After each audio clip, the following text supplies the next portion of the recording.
Animation has changed a lot in its years, but how did it? Well, in this video, I will be answering that very question, so let's begin. Well, animation first began in 1834, where William George invented the zoetrope.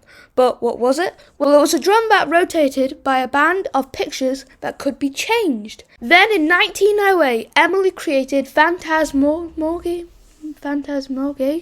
whatever you want to say, which is the first ever hand-drawn animation, which is still used to this day. And even though it may not look like much, at the time, this was big.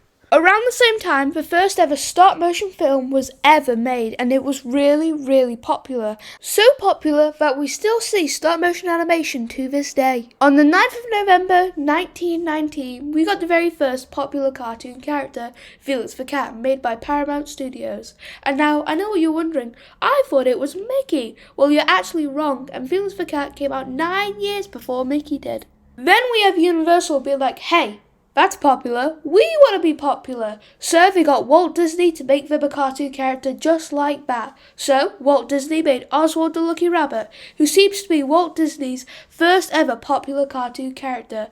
And then after this, Universal was like, yippee! But Walt Disney still has the rights. So what did they do? Well, they took the rights away from him, of course. I mean, duh. And then Walt Disney was like, no, what am I going to do now? But then, when he was making a popular cartoon character, he saw a mouse run across his desk. And that's how Mickey Mouse was born. As you know, Mickey Mouse exploded in popularity and Walt Disney was like, ha, screw you, Universal, I don't need you.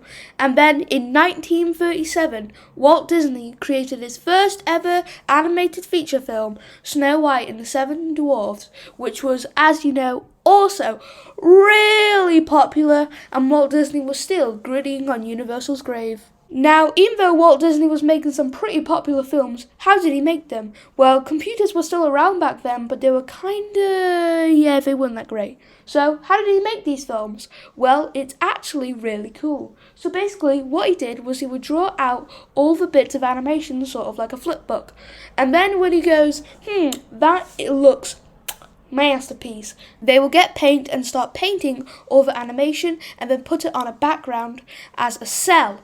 And then they would take a picture and then do it all over again and make a bunch of pictures. Also, according to Google, if Disney was going to make a 2-hour film, it would have 172,800 frames, which is equivalent to 172,800 pictures. Jesus, that's a lot of pictures. And then, after that, animation didn't really change for a long time. That was until Pixar came into the mix and started making 3D animated shorts like Tintoy. And these were really popular. I know I've used popular a lot in this video, but trust me, it was popular.